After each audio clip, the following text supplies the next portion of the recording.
Brief on Children and Young Persons. Shadow Secretary of State Rebecca Long-Bailey to move. Thank you, Madam Deputy Speaker. And may I thank the Minister for making time for this debate this afternoon in response to the prayer motion that we have laid against these regulations. The Labour Party has been clear that we do not support these regulations and will be voting accordingly.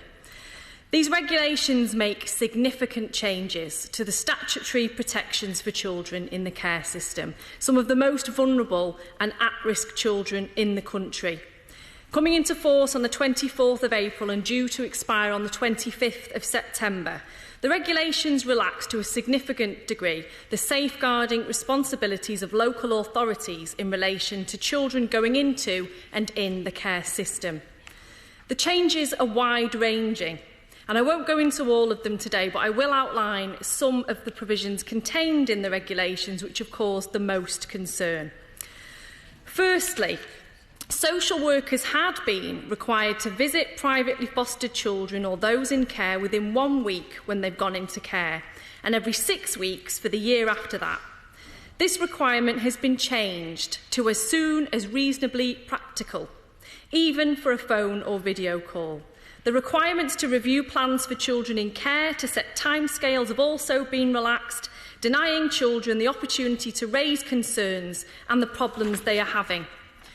Secondly, independent panels which approve foster carers and adoption placements have become optional, and local authorities can now approve anyone who meets the requirements as a temporary foster carer, rather than only those who are connected to a child, with the consequences for future outcomes of that child. In addition to that, approval is no longer needed by a nominated officer to place children into care outside their local areas. Together with the change to allow placement with temporary carers who may not be connected to the child, this could mean that children are moved away from their home or anyone that they know. Thirdly, there now only have to be reasonable endeavours made to visit children's homes instead of monthly, and Ofsted inspections no longer need to take place twice a year. Fourthly, controls on the periods of time children can be placed in emergency or short placements has been extended beyond any reasonable definition of short. Children can be placed with emergency foster carers for 24 weeks rather than the usual 6 days, and children can be placed in short break placements for up to 75 days rather than 17. Finally, as the Children's Commissioner has highlighted, children's homes can now enforce the deprivation of liberty of children if they are showing symptoms of coronavirus, in accordance with the Coronavirus Act.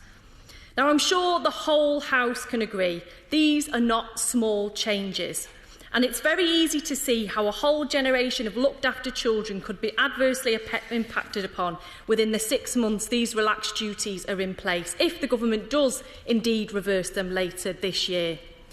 I think as part of this debate, however, it's important to recognise the group of children we're talking about here. As of the 31st of March 2019, just over 78,000 children were in the care of local authorities, up 4% on the previous year. On top of this, many more are classified as in need or at risk and may flow in and out of the care system. Around 100,000 children flow through the care system each year. Looked after children will have, almost by definition, have faced great trauma in their lives. They could have started life in child poverty, in abusive households, in households which suffer from substance abuse or domestic violence, or parents who suffer from mental illness. They could have been at risk from female genital mutilation, gang violence, child sexual exploitation, radicalisation, or they could have been an unaccompanied child seeking asylum. Furthermore, the outcome for these children are much lower in comparison to their peers. A report by the Social Market Foundation highlighted that of children in or leaving care, only 14% achieved 5 A-star to C GCSEs in 2015, compared to 55% nationally, and they're 5 times more likely to face exclusion than their peers.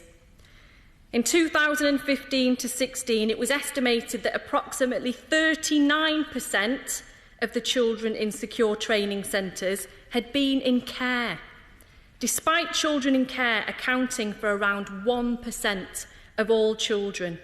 And almost 25% of the adult prison population has previously been in care.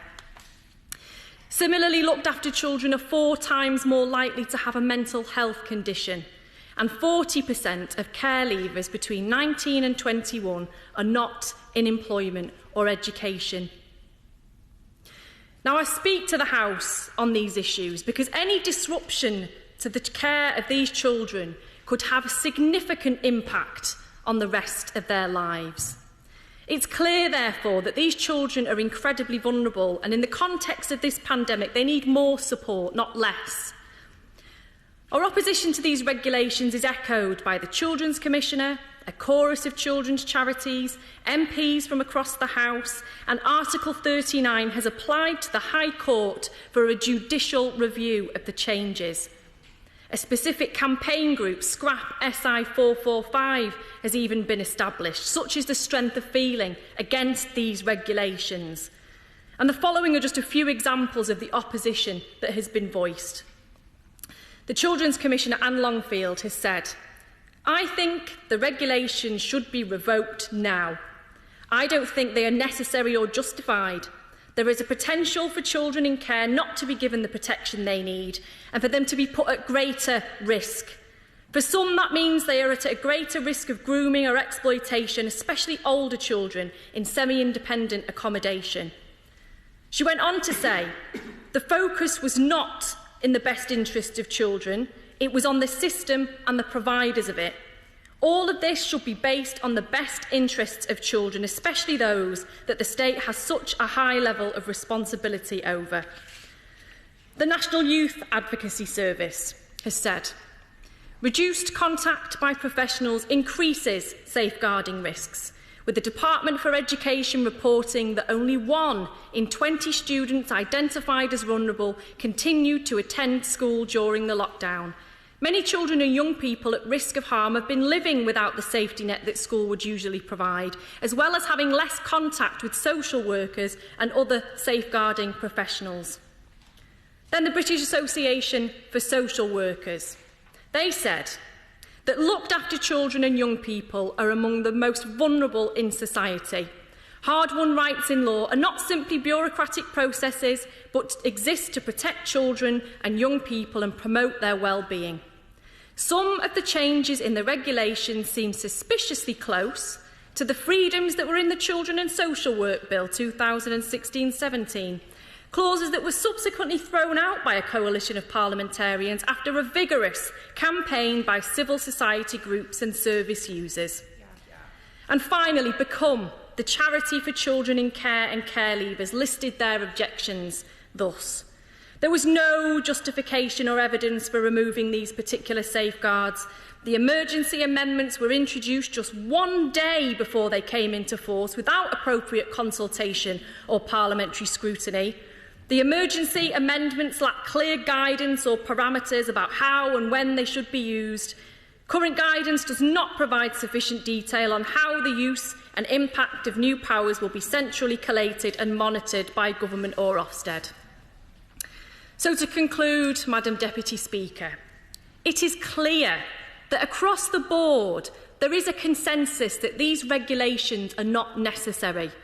They're disproportionate to the need expressed by local authorities, significantly increase the risk these children and young people are already exposed to, are likely to be detrimental to their outcomes, were introduced with no scrutiny and minimal consultation, and have no guarantee that they will be revoked in September.